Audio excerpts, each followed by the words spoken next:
listener production.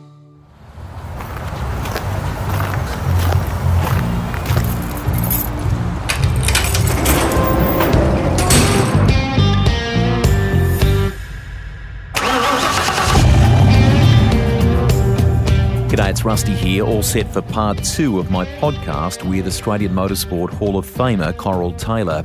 If you've opened your book of pace notes at this second part and you haven't given part 1 a listen just yet, head back to the Garage Library and give it a spin. There's some nice rally recollections on her dad and the early days.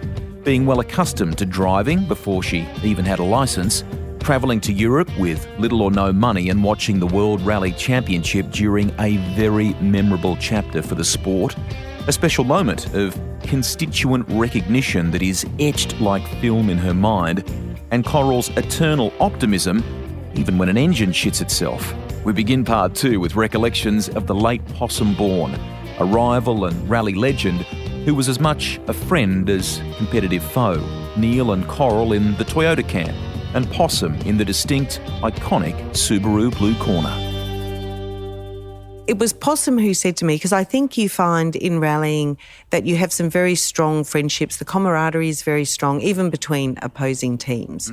And Possum actually used to say that he believed that was because, unlike motor racing on a circuit, that we are not responsible for anybody else's outcome. Something that we do won't affect the other person. It's just two people in a car against a stopwatch.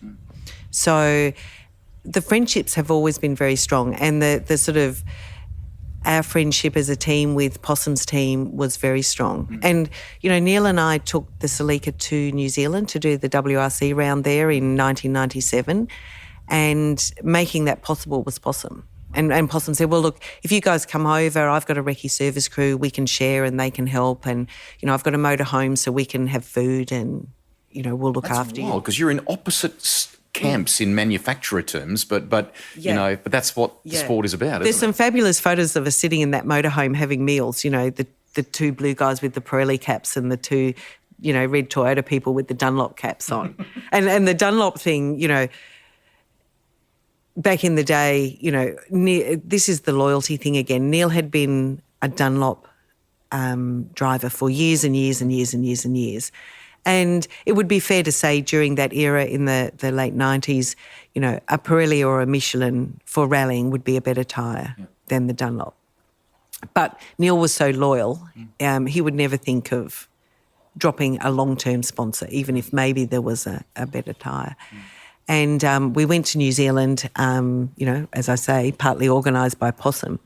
And we were standing at a regroup at some point, and we were actually talking to Juha Kankinen, and who was driving for Toyota Team Europe at the time in the same, you know, Celica 205s. And he was, you know, arms folded, just leaning on the car, and he was chatting to Neil, and he said, so Neil, you have active diff. And Neil said, oh, no, we don't have the active diff. Oh, but you have the hock, which is the hang-on clutch. And Neil said, oh, no, we don't have a hock. And he went, And then he bent down and he looked and he said, oh, dear, and you have Dunlop tyres. But it was to get sixth outright in the WRC in the car that we had. You know, we didn't have all of the same things that the factory cars had, you know. And we were on a tyre that, you know, the grip level was pretty dodgy a lot of the time. You know, we would just get halfway through a stage and there would just be nothing left. So I think, you know, that was an incredible event for us and a fantastic result given what we had. And we loved it. Like, those roads in New Zealand are just to die for. You know, every rally person will agree that, you know, you've got these most amazing roads in the world to go rallying on. What was it that clicked with you and Neil? Why, as a you know, driver, co-driver partnership, did Neil Bates and Coral Taylor work so well? And you obviously brought different, you know, strengths to the table. He's spoken to me in the lead up to the podcast to talk about, you know, your organisational skills, your level of focus to the job is next level in many ways. What was it, in your opinion, that works so well, or why does it work so well? I think some people would call it, as a co-driver, being anal, with just, I probably was very, I took that side of things very seriously. So the preparation for a co-driver and the things you do, or even, in a team management role with the logistics and, organising travel for people and hotels and schedules and timings and all those sorts of things, I was, very, very focused on that. The part in the car is the fun part. You're doing all this other, admin and logistics around the ridges, but what you really want to do is sit in the car. And I don't know why, but from the very first rally, it just clicked for Neil and I. The first recce that we did together was hilarious because he did some really funny things with his pace notes at the time that I couldn't understand, why he did them that way. And partway through that recce, I had actually changed a couple of words that he used to something else that I thought worked better. And we got to the end of one recce stage and I said, how was that? And he said, yeah, the notes were good. And I said, did you notice anything? He said, no. And I said, I changed your ands to thens and I changed this to that. And he said, no, that worked okay. But he would have like one word with two meanings. So he used, you've got, in pace notes, we use a 1 to 6 system where each number is describing the severity of a corner. Just expand on that. So 1 is flat, 6 is tight, or the other way around? No, the other way around. So for us, a 1 would be a tight hairpin, a 3 is a 90 degree, and a 6 is not dead straight but a slight corner that's very fast. It's something that you can hold it flat for. But Neil used to use the word 2, like T-O, one call, a right 3 to a right 6. And you're worried about the confusion around the number 2. How can you use a word that, a linking word that's the same as one of your numbers, some really funny things like that. So we had a few moments in that very first recce where we sort of tried to change a few, just little things. And the other big thing that was odd to me is if you're doing a route charted blind rally, you will be calling a distance, usually in 100 metres. So when you're coming up to a call, you're saying 300 metres, turn right, 200, turn right, 100, turn right, and you're on the corner. In pace notes, because you're describing every corner in the road, not just the junctions where you've got to leave one road and turn onto another, and it's all happening very fast. So in pace notes, you tend to give the distance after the call. So you might say, into right 4, 100, so that the driver knows that as he's going into that right 4, there's another 100 metres before you need to think about the next thing. But Neil, I hadn't realised, Neil didn't do it that way. So when we got to the end of the first stage of that first recce in Melbourne, Neil questioned why was I asked, calling the distances after the call, because he'd always done it the other way, like a blind rally, which, didn't quite work. So we swapped it around. And I think, look, in hindsight, I think Neil had a very simple system of notes as opposed to Possum, whose notes were much more complicated. And so now, my daughter Molly and Neil's son Harry, both out there competing at the top end of the Australian Championship, they look at our notes and think they're ridiculous. They give us so much jip about them. And, they add a lot more in and they do it in it's similar but slightly different. So I think, but our system worked for us. I always say to people, there's no right way to write a set of pace notes or to call a note. Exactly. It's whatever works for you. Call it whatever you want. Link it together however you want. If it works for you, it works for you. And Neil and I just had the way that we did notes, which was quite simple, but it worked for us. Harry will often say, how the hell would you have judged that 300 metres, down there? Because we didn't accurately measure our metres. We could do it visually. We'd look at something and say, call it a 300. Okay. If you actually measured it, it was actually a lot more than 300, but we knew what our 300 meant. Whereas Molly, Harry, Lewis, all these guys, they're hitting the trip meter and getting accurate distances between calls. We didn't do that. So they think our notes are totally ridiculous. 50, 5 right, plus, opens into left crest over 10, tightens 5 minus, 80, long left 4 minus, in over crest, It's super intuitive for the pair of you in the way that you understand each other, obviously. Yeah. That's, I guess, the reason that works. To the untrained that doesn't know about rallying in depth, there's a great doco way back whenever it was in the 80s. I can't remember the driver, whether it was maybe Ari Vatanen or Hannu Mikkola, the late Hannu Mikkola now. They kind of described it like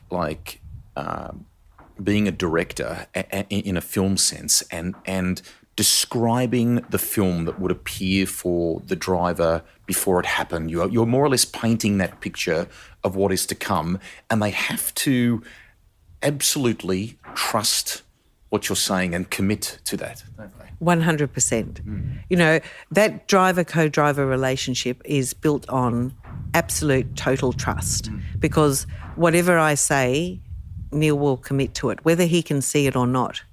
And, you know, that's why I was saying to you before why I love Pace Notes so much. You are such an integral part of that whole process that's going on. And you are painting this picture. Because when you think about it, a racing driver, he's got, 10 corners in a track and he knows every single corner intimately. You know, the rally driver's got hundreds, thousands of corners. They're all different. The surface changes. It's not possible to remember hundreds of kilometres of corners in a forest. So I always think, well, you know, that rally driver, he's got to drive the corner he's on at that moment whilst listening to the instructions that are telling him exactly what the next corner is going to be like. So there's a huge skill in being able to do one thing while taking in the next thing. But, you know, just the proof of the commitment to that is a story I have from Rally Australia, actually in the WRC Corolla. And the truthful story behind that event was that Neil had sold the car. Wow. Because they were about to not allow WRC cars to run in Australian rallying anymore. So this was the car's final event. Neil had sold it and the team were going to take it.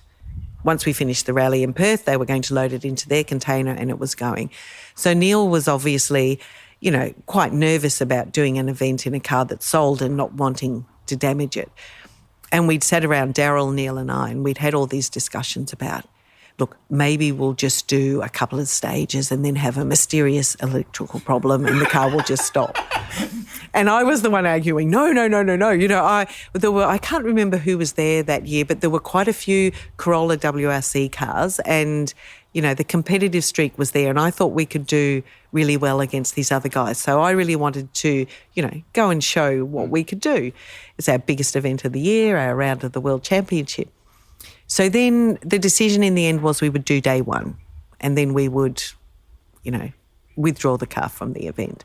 Anyway, I can't remember now exactly where we were, but we were doing really well in that rally at the end of day one and there was no way I didn't want to do day two. So there was another sort of Neil Coral Daryl discussion and they were both saying, no, really we should, you know, not run, no. And they decided, okay, we'll do day two. So we do day two and we have the world's biggest crash. And what had happened was it was a right three and Neil had gone in too fast and I don't even know what happened because we rolled and it all went in all directions. Neither of us know exactly what happened in that moment, but we went into a paddock where they just recently logged a pine forest. So it was all short pine stumps. And when we got out and looked at the car, like the car just looked dreadful. Like the car was a complete mess.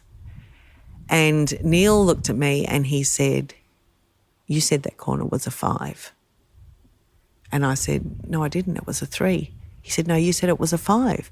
I said, no, it wasn't. It was a 3. So now we're sitting and the rain starts to fall. So you're sitting with this car that's just been crashed through a whole load of tree stumps in a wet, muddy paddock and your driver is telling you that it's your fault because you called a 5 when it was a 3. And I felt, you know, after a while, you have that discussion long enough and you start to question yourself, you know, and, you know, at first I was very definite. No, I didn't. And by the end of, you know, the first hour of sitting out in the middle of that paddock, I'm starting to think, did I? Oh, my gosh, if I did that, I'm going to retire. That's it. I was very perturbed about it all. And eventually, at the end of the day, you know, we eventually get rescued and the car gets picked up and we go back into Perth. And in those days, I think it was the Channel 10 guys used to have the cameras in the car, and we used to have the units, but the record, bolted behind the back of the seat, and so they're taking that out. And I've said to them, is it possible that we can just have a look at the in-car before you take it away? Because, TV crews love a crash video. As soon as we've come back, they're running down to get the vision. And so they sat this little recorder up on the roof, but the crowd had grown. It was sort of like 10 deep around the car, everyone crowding. So you've got an audience I've while you're got an audience, yeah. And I'm thinking my world's about to fall apart and I've made a mistake and, it's my fault we've crashed this sold car. And they set the little video up on the roof and we were watching it, and it was the clearest 3 you've ever seen. I have never been so relieved and excited in all my life. And Neil actually said sorry. Did he? Yeah. But, in hindsight, Neil had some hearing issues. Just after that event, he'd gone to the doctors and they cleaned out his ears. Mm-hmm. And he realised his ears had been so blocked. He was partially deaf. Okay. So for the next rally, every time we were sitting around talking, he'd be saying, can everybody please not yell? So he just hadn't realised that. So it was just, his hearing issue, and he'd misheard a call. But that comes back to the story of the commitment. Mm. You couldn't see around that corner. I told Neil it was a 3. Mm. He thought it was a 5. So even though he couldn't see it, he committed to that corner that you would take as a 5, which is a very, very fast corner. A 3 is a 90 degree. Mm. So, that's the commitment. If I've said something, that's what he's going to commit to. That WRC Corolla, in 2000, you, Neil, the team invited myself, Mark Osler, and a couple of others to come down to pre-event testing in Melbourne before the Australian Rally Championship round there, and to experience what that was like to go on a run beside Neil. So when people talk to me about it now, I describe it as the most in control and yet out of control thing I've ever felt, because for a moment you think you are hurtling towards a tree, you're gone for all money. He's cool, calm at the wheel and already pointing it in the direction of the next part of the track up the road. I mean, in your role, you don't always get time to sit and soak that up. But has there been an event or a stage or something where you just thought, man, that just gelled unbelievably well, and it was a joy to drive that piece of road? Absolutely. And there are some occasions. So really the thrill for us is to get to the end of the stage and know that you've called the notes when the timing's been exactly perfect, when the driver has committed totally to every call, and you sort of go into a real zone. And there are times when that would happen and you'd get to the end and it was the most amazing feeling that you could never explain to anyone else. Because, you can watch in-car vision. And to me, when you watch in-car vision, it looks amazing, but it doesn't portray what it really feels like to be in that car. It doesn't portray the environment, the noise, the movement. To me, it dulls the video vision. In-car dulls down the real feeling of what it's like in the car. And Neil and I had often spoken about the fact that moment when you've just done the perfect stage and it's such a great feeling that there's no way to explain that to someone. You have to feel it. If you haven't sat in the car and done it, you can't understand. I can possibly offer the flip side, and that you may recall teaching me for one day of Targa Tasmania to learn about pace notes. I was bloody hopeless, and I ran with Simon Evans just for a day, and I reckon there's only one moment in that entire day where it felt like it had a little bit of flow, and it just unfolded exactly as the notes said. But the rest of the time I was either behind or too far in front. I couldn't judge or feel it. So when it does come together like that, it is a I think Molly once described it as being a bit like it's like a roller coaster ride, but a ballet dance at the same time, isn't it? You sort of, And you've experienced that for that moment. Like it's a total joy when it's all just working. Like I've navigated for Molly in some events and I find her notes really difficult. And so I've really got to think about it. when I'm doing it. And so it's really hard to find that you can still do the job and you can still do it correctly, but it doesn't have the same feeling.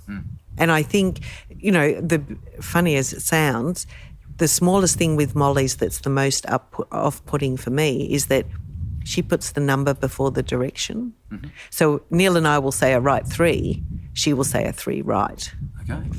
And so the biggest off-putting moment for me is just to look at that set of notes because it just looks wrong. It looks wrong as I'm trying to read it because it just looks weird. The way I write a set of notes just, it all feels like home, and that's exactly how I like things. So I've really got to not just relax and go with it, you've got to be thinking all the time. And Molly would laugh. We'd get to the end of stages and she'd say, sometimes in there you said the right before the number or something. And so then it obviously, even though I've read 3 right, out of the mouth has come right 3 out of pure habit. Yeah. She says she feels a little bit guilty now that she looks back on it. In one of those drives that you sat beside her for, something happened. I think you got a puncture, and she's quite a competitive human being, and she was at you to get out and help change the tyre. Now, what unfolded? I think you ended up with a couple little burns, didn't you? I did. Oh my gosh. This was Portugal, WRC, and it had been a really difficult event. They had a big rainstorm during recce and a river had flooded that blocked a stage. And because we were running further down the field, some people had got through and finished the recce before the flood came up, but we hadn't. So on the final day of recce, we had to do what was allocated to that day, plus go back and do this stage that we hadn't got through. And you're running out of time. It's a WRC event. They don't give you much movement around the schedule. And so it was a really intense, hard work recce, and then we were running late and all these things had happened. You're with an Italian team, so there's language issues. There were some issues with the car that, wasn't prepped correctly, and there was just lots of drama going on and lots of issues. And then we're in the event and we're competing, and then we got this puncture in a stage. And so my normal routine at that point is to grab a pair of gloves that are down in the side pocket to put on, because a wheel in the middle of a rally stage change is very, very hot. Anyway, as we're pulling up, I'm reaching to grab the gloves. I can't remember what she thought I was doing, but she yelled, basically she'd yelled, just hurry up. You forget whatever you're doing there. I can't remember what she thought I was doing, but it was sort of a yell to say, quick, get out, because, co-drivers and drivers will practice a tyre change mid-stage, because it's so crucial to just get out as quickly and get it done. Yeah. And we got out, we did it, we changed this wheel and we've put it back in the car. And in the process, I've actually burnt my fingers because everything is so hot. And it wasn't until after the stage, when we had a discussion about it, that I said I was just reaching for the gloves. She must have thought I was getting something out to do something else, but she was, in her mind, it was, well, don't waste time doing something else. Just, get out and change the tyre. Yeah. She thinks about it like... she's a hard taskmaster. She is, but the natural reaction, sometimes people do this around family, around parents or siblings. You sort of snap because you know them well enough. Yeah. So like you wouldn't perhaps say that to another co-driver. It was definitely a daughter-mother snap, that one. She liked horses when she was younger, and before rallying kind of came along, that was the pursuit for Molly. She says you would go along to the events. I think you might have driven the car and towed the horse float or whatever it may have been. Mm-hmm. True or false, you used to talk to the horse? Yeah, I think I did. I think it was a mother thing, like, telling the horse just to look after the child, be kind. Yeah. But, it's exactly like rallying, Rusty. You have a tow vehicle and you have the competition vehicle on the back. It's just that it's a horse, not a car. Yes. You set up in the... and I'm always in trouble because I go to a horse event, call it the service park, and it isn't. You compete for 2 days, you load it all up and you come home again and then you clean everything. It's no different. It's just that it's a horse, not a car. Did you worry more about her rallying or horse riding. And how did you go with the conversation when she sort of came to you and said, hey, I think I want to go down the motorsport path? Oh, I definitely felt safer when she was in a rally car than on a horse. Awesome. Yeah. As a mother, I would go to her events and I'd be with my camera out on a cross-country course. And, you know, they're at a full gallop going into, it's not like show jumping where the horse might touch the rail and it falls down. You know, you've got solid brick walls and ditches and logs, and I find it really scary. My heart rate would raise as soon as she was on course. And to me, you've then gone into a rally situation. You've got, you know, great seats and harnesses and roll cages and helmets, and, you know, to me, it is a very safe environment. She says she can recall some moments where school would phone you to say, Molly's taking another Friday off for motorsport and we're a bit concerned about that. And meantime, you were putting on the mum face, yes, but technically you're in Service Park with all the same people anyway, aren't you? I think it was Mrs. Taylor. We don't think you're taking your daughter's HSC year seriously enough. She's having far too much time off. She was, as she is now, such a determined human being. Was she always like that when she was younger? Totally. Total bull at a gate, Really? full on into everything. Oh, yes, absolutely. It's just her makeup, quite driven with everything that she does. She can recall when she was in England, you talked about one of the WRC events there before and so on.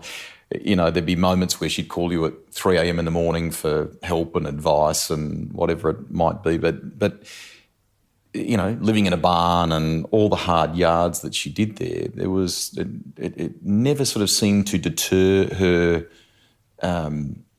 her want, did it? No, and I mean, I think that determination was so strong, that was what got her through, because there was a lot of hard times and lonely times and times where, you know, trying to work odd jobs to make things happen and so forth. You know, if she hadn't been as determined as she is, she would have just thrown the towel in so many times and just come home. Did you ever have nerves for her? I think you were in the red camp with Toyota, naturally, but did you wear a little kind of blue bracelet for her? I did. I always wore a little blue Subaru bracelet under my driving seat. Yeah. Because it's really hard. You know, I've been a Toyota person for nearly 30 years now, and I've worked with Neil Bates Motorsport for that time. And I never imagined that Neil's son and my daughter would suddenly both be rallying and both be fighting for the Australian Championship in, you know, a Subaru and a Toyota camp. So what does the Toyota girl do when her daughter is in the opposition team? So it's just really, really hard, because obviously my heart's with Molly. She's my daughter, but I'm still working, you know, on the other side of the fence. The trickiest of trickiest situations. It really is. It's tough. In your own career, of the titles that you've won, is there one that has a, you know, a little soft spot in your heart? Maybe it was one that was hard fought or it was satisfying for a certain reason? Winning the Otago Rally was a highlight. And that was because so many people had said to Neil before we went, oh, mate, you know, nobody can go to Otago and win on the first attempt. And the more people said things like that, the more determined we were. And so I think to go over there and do that was certainly a huge highlight. And we did it twice. Great event. I love going to New Zealand. You know, New Zealand is so laid back. Super friendly, and when you compete overseas, you know, as a privateer, as we went over at that time, you've got a container with your car and a few parts. You know, you haven't got anything else. And people came out of the woodwork, oh, would you like to set up at our workshop? You know, we can do this and we can help that. And everybody's just really enjoying their motorsport. Like, it was fabulous. Absolutely loved it. The sport is a great community, but there's you know, per capita, they love their rallying and their motorsport over there, definitely. Neil says also that your heart rate is, you know, as is the calm nature that you have. It's It's quite low. And he's of the belief that even when you're competing, it's at a rate that is perhaps even lower than the normal daily life. Is that right? Have you ever measured that? He used to say that. He used to say, you're calmer in the car than you are out. But, you know, at the peak of our Toyota times, when we were running a multiple car team, running a 3-car team, there was a very heavy involvement with Toyota. I would be on the phone to Mike Breen and other Toyota people multiple times a day. And it wouldn't just be organising our events, it might be organising, you know, the group of fleet customers, you know, their VIP guests that we were bringing to rallies and just doing the logistics around that. So there was just constant phone calls and constant things going on and, you know, there would be dramas with building cars. You know, I've done all-nighters at the workshop, you know, particularly in winter in Canberra. I tell you, you got to be dedicated to still be standing there with them at 3 o'clock in the morning, you know, trying to keep them all, you know, enthusiastic to keep working through the night because we've got to get to the next rally. But there was just always so much stuff going on, whether it was workshop stuff, Toyota stuff, other stuff, that sometimes you think, oh, why am I doing this? You know, this is driving me nuts. It'll be 7 days a week and go on into the evenings. But then you get to the rally and you sit in the car and you go, that's why I do it. That's why I do it. And that just becomes, you know, to me, that's my happy place. And it's like, I don't know, it's sort of like going home. You sit in there and that's where you enjoy being and no one else can phone you.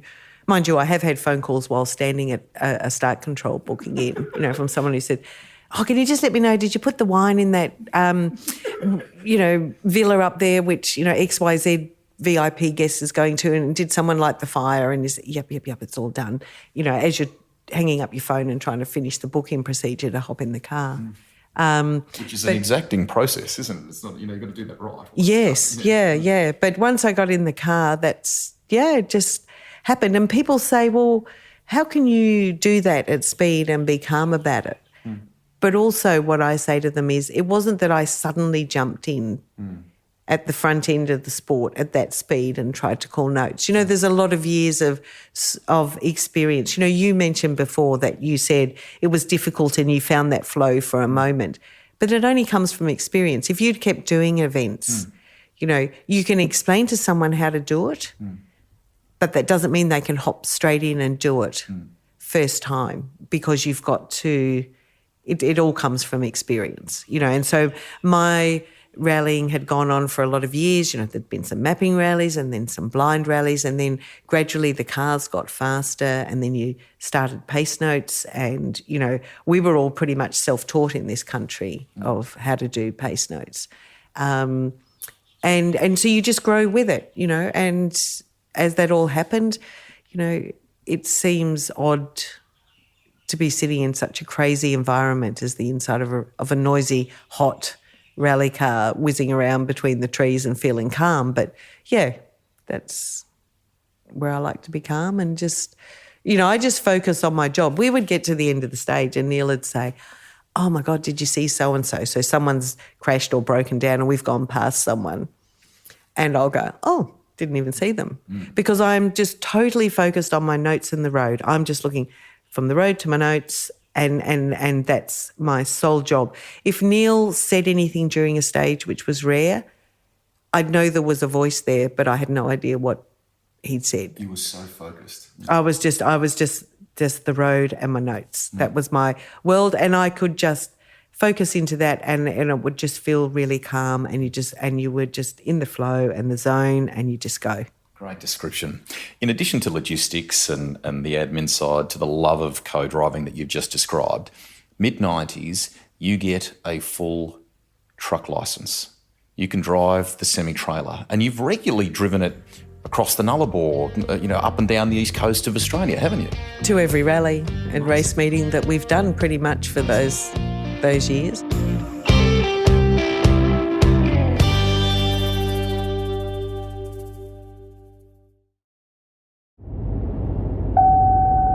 Have you ever tried to read your phone while being a passenger in a car?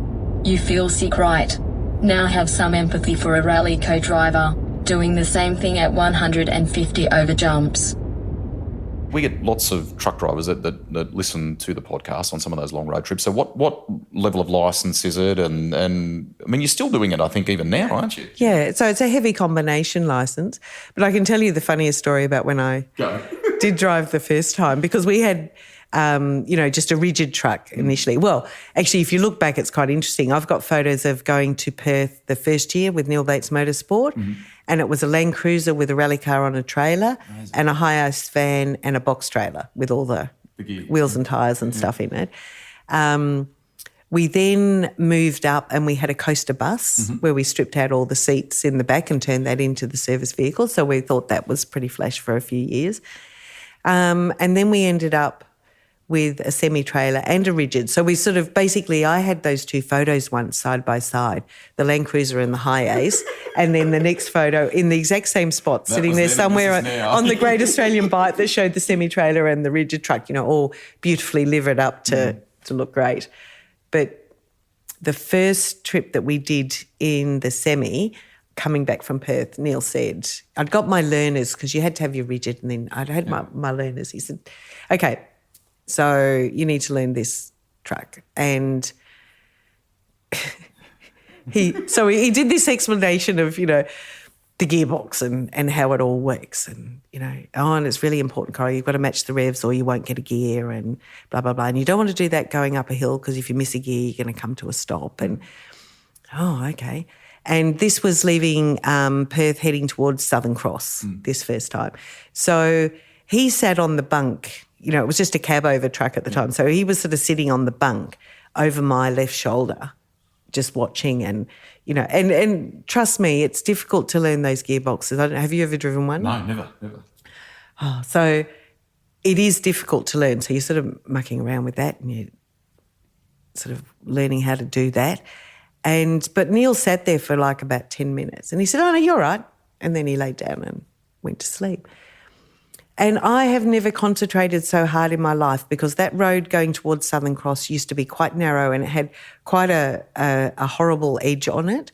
And the thing that Neil had said before he went to sleep was he'd sat up again. He said, oh, by the way, he said, don't drop the trailer wheels off the edge or you'll jackknife the truck.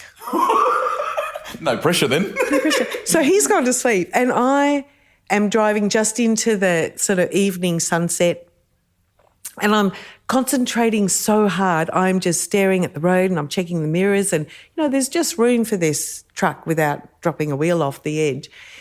And, a couple of hours later, we've got to Southern Cross and I've pulled in to get some fuel. And when I got down from the truck, I realised I was so stiff. The concentration, I had tensed all my muscles in my back and in my neck. And I was almost stuck in that driving position of, fierce determination it was sort of a panic that, oh my gosh, I don't want to jackknife this truck. And I've told Neil since, I said, that was a really mean thing to say, right at the start. But the beautiful thing about driving back from Perth, you get lots of straight roads. Yes. And so when Neil would fall asleep, I would practice going up and down the gearbox because I'm on my own and a dead straight road, there's no traffic, and I go up, box, down the box. Yeah, I'm getting the hang of this. And then we stopped at one of those Nullarbor roadhouses for lunch and a big dirt car park, with big potholes that you drive through. And as we're approaching it, there's a few trucks already parked and there's a few truck drivers standing around and I'm suddenly thinking, oh my gosh, I don't want to muck up the going down the gears, with an audience. So I've gone down through the gearbox and I've parked it and I'm feeling so proud of myself that I have just perfectly gone down this gearbox, parked the truck up, and we're going to go in and have some lunch. We do that. We come back and then still some bit more of an audience, a few other trucks sitting around. And so, I'm just, super chuffed with myself and off we go, one gear, next gear, and then and I miss a gear, on an up change. And so I've had to bring the whole truck to a halt and start again. Yep. So you do that, you get out and you pull on the road. Meanwhile, Neil's laughing. Right? By the time we've pulled onto the bitumen, he's got tears rolling down his eyes and he says, I knew you were going to miss that gear. And I just looked at him and I said, how did you know that? And he said, well, you were going through one of those big potholes. He said, of course, with that weight transfer at that moment, you're never going to get the gig. And I said, so why didn't you tell me that? And he said, oh, because you were being such a smart ass about the way you went down the gearbox going in. He said, you just need to be pulled down a peg. On the flip side, he does get the Hollywood driving shifts, doesn't he? He typically does the nice daytime run. It's not... Oh, yeah, on the graveyard shift all the time. Yeah. You know, he'll think he's doing really well when he goes a couple of hours into the dark and then sort of says, oh, I think it's time that I sort of threw in for the night. I'm going to climb in the bunk. But I actually love the overnight drive. So it is true. He tends to sleep more at night and I tend to drive. And for many years we had that big Peterbilt. I don't know if you remember we had a beautiful big Peterbilt with this big sleeper. So it was almost like a motel room at the back. So Neil's down the back sleeping, which meant, you know, I could just put some music on and sing and travel into the night. And I just loved it. And the Perth trip is still my favourite trip. Is it? Is that the faves kind of stretch of road? Yeah. Totally. Yeah. You know, I find the trip I dislike the most is going from Albury to Melbourne. I don't know what it is on that Hume Highway going down there, but it's as boring as. And people might think driving to Perth is boring, and I don't know why, but I just love it. And that, you know, a couple of times I've just come, I don't know if you're familiar with the road, but you come down at Euclid there and you sort of drop down the hill and sort of then start heading across the flat plains. But you're cruising along, you've been driving all night, the sun's just coming up and there's this beautiful sunset and you come over the top at Euclid and the whole of Australia is in front of you. That's what it feels like. And you go, oh my gosh, this is the most amazing place, and it's just... And you're driving. And you're just driving along. And I don't know, people think I'm mad. They say, why don't you just fly to Perth or any of the rallies? And I go, no, I don't want to. I enjoy the drive. I think maybe if you were a truck driver and you're doing it every day, it might get tiresome, but we were sort of doing it, you know, once a month. You had a long haul trip. And that really became my hobby. That was what I enjoyed doing. That's awesome recount there.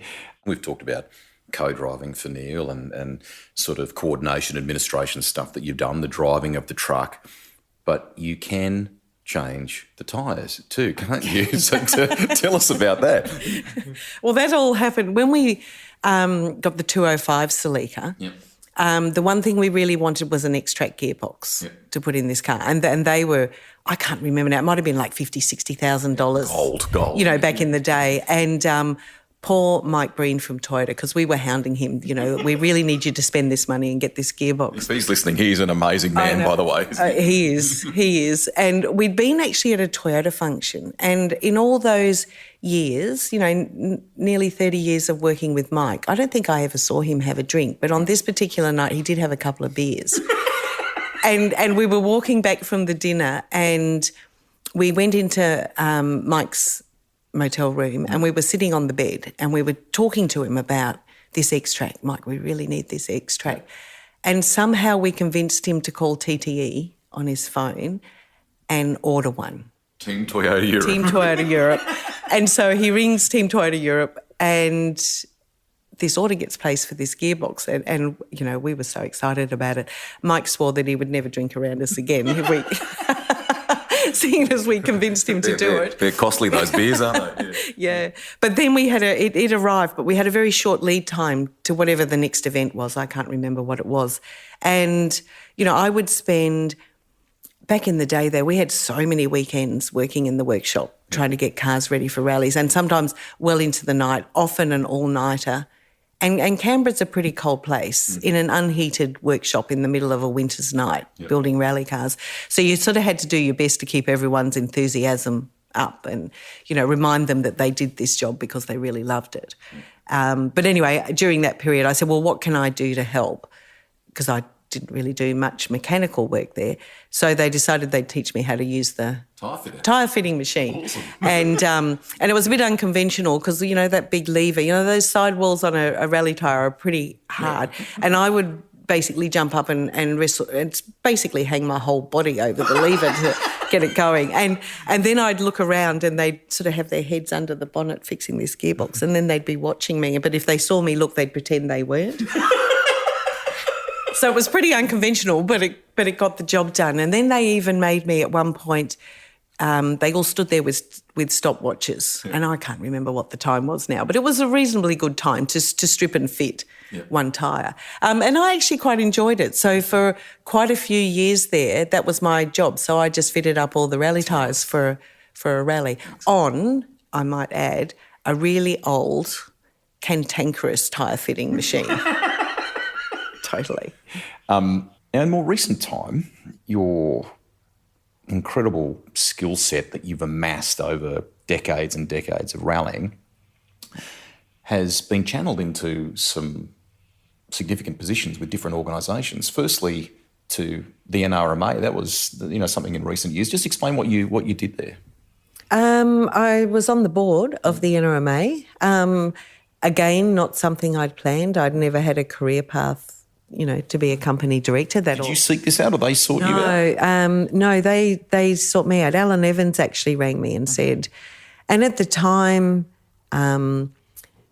what he thought that my criteria for joining the board was that, they're a motoring club, but he didn't feel they had anyone on the board who was a motoring enthusiast. Okay. So, typically on a board you want a varied skill set, and you want to have someone who's, the accountant or the lawyer or the digital specialist or whatever.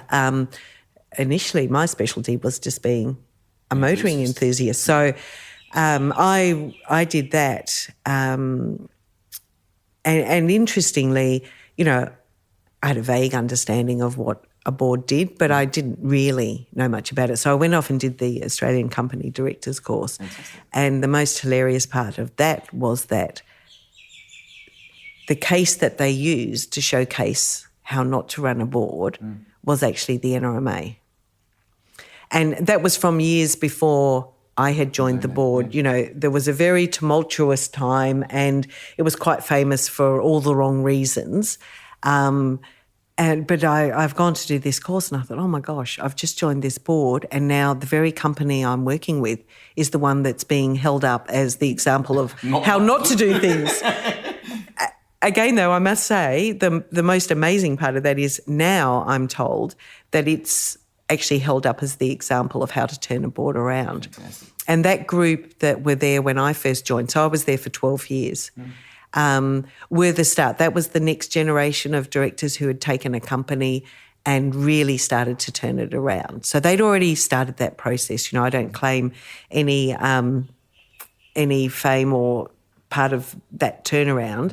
They had got that process going. And so I just learnt so much from all of them. It was quite incredible. And, fast forward, it's now you're on the Motorsport Australia board as well. That's a recent addition, late 2020. Yeah, well, I've just been to one meeting, so I've just had my first meeting. So yeah, that will be interesting. And I think my motivation there is really, a love of the sport. Certainly, I'd like to bring rallying to more of a prominence at a board level.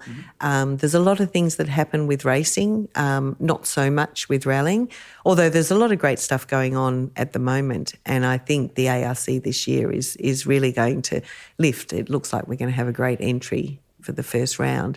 But I think in general, my motivation there is just giving back to the sport. And I think motorsport in all facets, has a lot of headwinds at the moment in the world. And it's, the decisions that you have to make to ensure the success of motorsport going forward, and having a small part in helping that. Good for you. The in looking at the path forward in that regard for you, I want to talk about the competitive side as well. Will you still keep rallying? Will you still keep co-driving with Neil? Are you planning to do more of that stuff? Well, I hope so. I never planned to retire. So when Neil's son Harry started competing, and then we were competing in the same event. So we often had ourselves and Molly and Harry both competing at the same time. Then Neil's second son, Lewis, started rallying as well. Well, for a father to have 2 children in that sport, and, there's a financial implication and there's also a time implication of doing that. And so in those early days of the boys running, we were still trying to do events as well in the RA40 Classic car. But then you're putting more pressure on the team members as well, because suddenly you're at a rally and they're trying to run multiple cars. And it just all got a bit hard. And so Neil decided that we would do, not do ARC rounds, but go and do some other odd events here and there in between. But we wouldn't do the ARC. So when he first told me, look, he didn't think we'd keep doing the ARC in that car, I did say, does that mean we're retired? And he said, no, we'll go and do, all these other events. But as often happens in life, I think we did a couple of events that first year, but you just get so busy and focused on, particularly with the ARC and what's going on there and trying to fit events in. And then I think the next year we only did one event, and then COVID hit, so there were no events. So for the last 3 years we haven't done a lot, but that's not the intention. It's just how life has panned out. Yeah. But we do plan at the moment to go and do that Rangers Rally Sprint later this year up in the Flinders Ranges, so that'll be fun. That is a great car, the RA42. I mean, the throwback that it gives to a great era, 70s/80s of motorsport, the way it tips its hat to the Team Toyota Europe paint scheme and the build that the Bates Motorsport team have done with that car, and it is beautifully engineered, isn't it? It's sensational. And it's so much fun, like so much fun.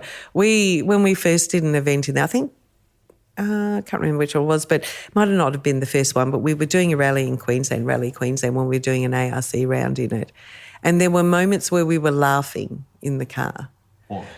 Oh, just through the fun of it, just the sound, the noise, the way, it's just iconic in that car. And I guess we were sort of, we were being competitive within the classic field, but we were probably back to our roots of just doing it more for fun, even though we never lost that strive to be competitive. But there was one corner there not far from the end of a stage where Neil actually came in far too hot, and it was up in Coffs Harbour on one of these wide sort of shire roads where you turn off onto a narrow track. But he had just come in way too hot, and straight ahead of us is the bunting that's blocking off the road because we're going to turn right. And I'm just looking at it thinking, oh, my God, we're going to go backwards through the bunting. But anyway, he pulled it off, and it turned out to be the most perfect corner.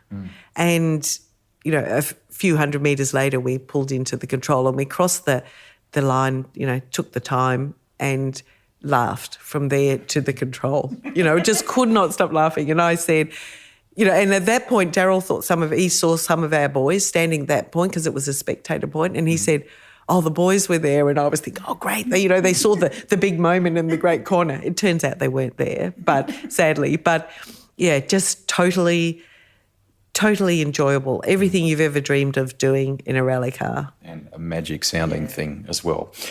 You said motoring enthusiast before. That's great that you bring that up because Mark has a few projects, a few different cars that I love to go and have a bit of a squiz at in the shed. But you also, for a time you owned it with Molly. I think you and Mark now own it. I think Molly thinks that's the best deal ever. She's hustled out, got Dad to buy her share out, and she still gets to drive it.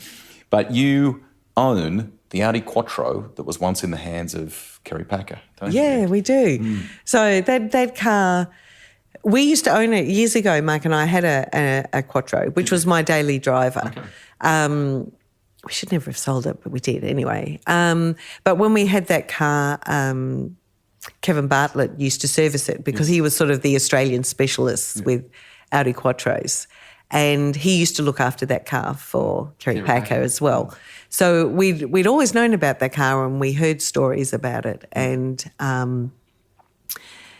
then it happened quite by accident. We actually weren't looking to buy one. I was actually ringing Kevin to get a history on another Quattro in Australia for someone overseas who wanted some information on a particular car. And I said, well, I do know someone who might know that car, which of course he did and gave me all the history. But just during that chat, he said, oh, I've actually got the Packer car back if you want that one. Wow. Oh. So, yeah. And what transpired from there? How long did you think about that and what? Well, he put a price on it, and Mark, that's his life. He loves classic cars and restoring cars. So if that phone call had happened with Mark, he would have known what the value of that car was. I didn't really know. You know, Kevin told me a price, and so then I hung up and rang Mark and I said, do we want to buy this car for X amount of money? And Mark said, yes. I said, okay. Right, okay. And then, of course, Molly jumped in the bandwagon and so in the end, the deal was that Molly and I would go halves with it. Yeah. So we both bought it. The story. But it comes back with, it's got all its, because that was originally the motor show car that they bought into the country for the motor show. Isn't that the great story about it? Yeah. That it was on display, Audi had brought it out. It was never intended to stay here. No. And I think Kerry said, I'll take that, son. Exactly. And they said, no, you won't, Mr. Packer. It's got to go back. And, of course, he won. He got to keep it here. Yeah, he did. And I don't know if we're allowed to tell publicly there's a couple of stories with that car. One was that whatever his previous car was, with one of his country properties up near Scone, he had a dirt road leading in, and he knew that, or a very long driveway, that he could turn into that, drive as fast as possible, like hit the button for a gate apparently, an automatic gate, hit the button and then drive as fast as he could, and the gate would be open by the time he got there. Yeah.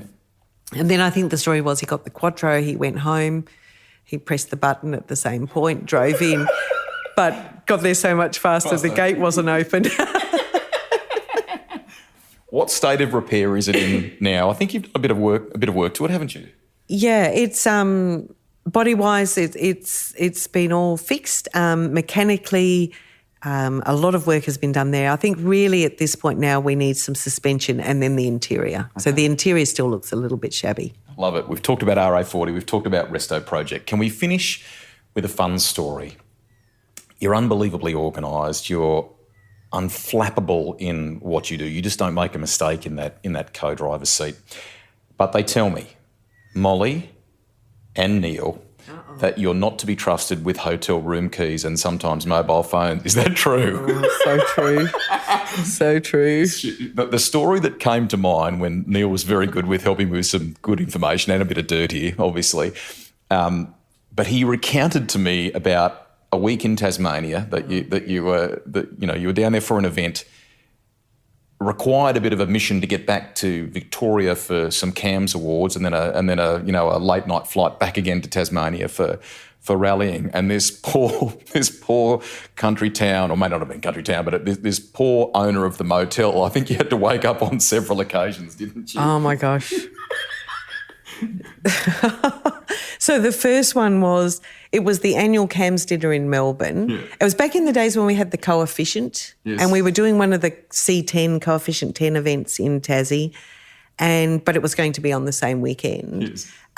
So we thought we'd have to miss the CAMS dinner, but Toyota weren't happy with that. Yeah. So they arranged for a chartered flight and all this so that we could do the recce during the day, fly to Melbourne, do the dinner, fly back and still start the rally the next morning. Mission. So needless to say, it had been a long day, and we even was feeling like being a big star or something, because we left the dinner and they had a helicopter on the top of the building, and we hopped into this helicopter that took us at night through the city of Melbourne. I think it was Lindsay Fox's. It may have been Lindsay Fox's chopper. Oh, maybe it was. Yeah, I think it was one of those Bell Jet Rangers, quite a decent chopper, and took us to Moorabbin Airport.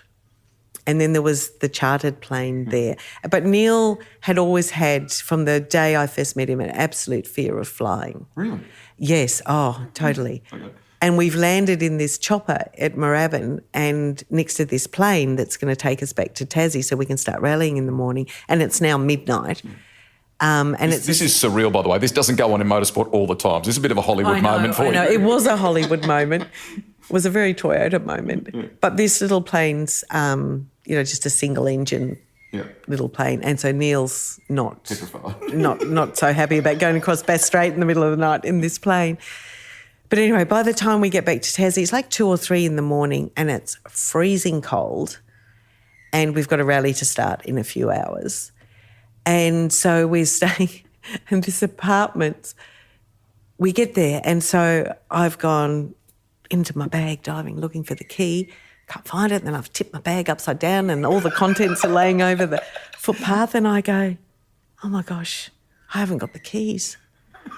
Again. And so Neil goes, oh my gosh. And all we want to do is sleep, we've just got to sleep. So he'd gone, I don't know whether they owned it or were the caretakers, but they lived on site, this young couple. So Neil's had to knock on the door and apparently the guy has come out looking very sleepy, wearing nothing but his undies, going, what the heck do you want? And he said, please, I need some keys. So that happened. We then do the rally. It's the first night of the rally. We go out for dinner and that wasn't a key night. That was actually a friend of Neil's, lived in Tassie, decided to come and help on the rally, brought his son. Yep. We'd had dinner in town and the next minute I've got the owner knocking on my door saying there's a child in the car park that's crying. So what had happened, the father had come back from dinner, realised he left his glasses at the restaurant, child's asleep, so he left the child and walked back into town quickly to get his glasses. Meanwhile, child's woken up in the car park crying, wakes up the caretaker stroke owners. They know he's sort of attached to me through the rally thing, knocks on the door. So that's fine, that we sort that out. But I thought, this poor guy, this is 2 nights in a row we've had him up really, really late for either keys or children.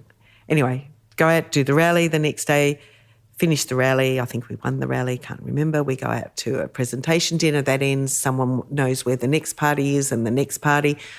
And then it comes down to all the places we'd been to were closed and now the party's going to move to someone's motel. But the boys in our team have got an early flight, so at that point they just want to go to bed. So I say, no problem, I'll drop you back.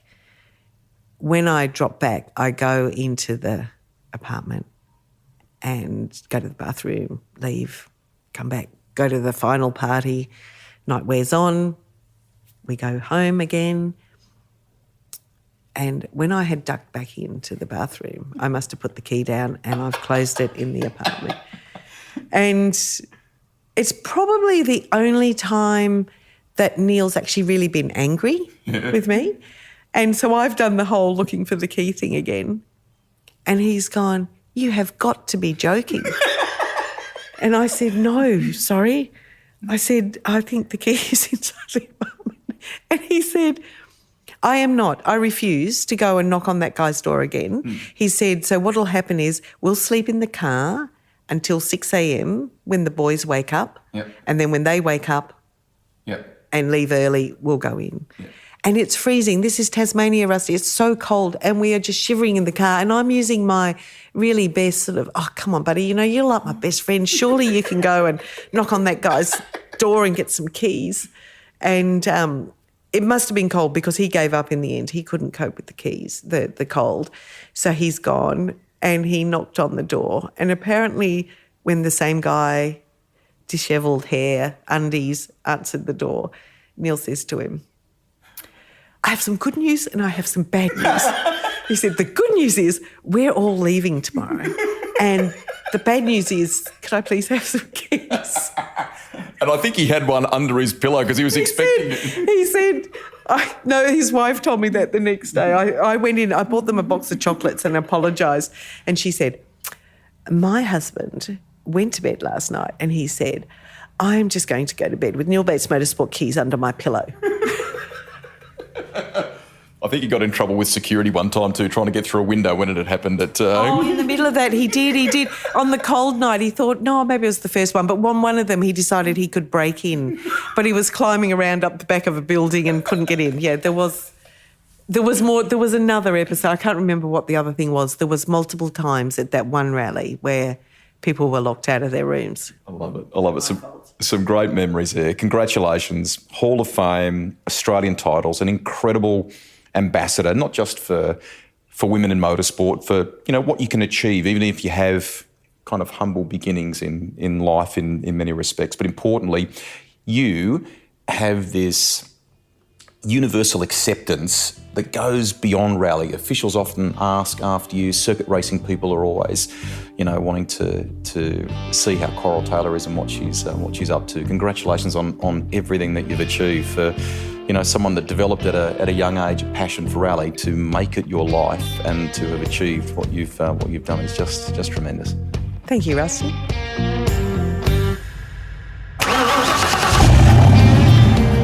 Rusty's Garage is written and presented by me, Greg Rust. Series producer and editor is Alex Mitchell. Audio production by Darcy Thompson.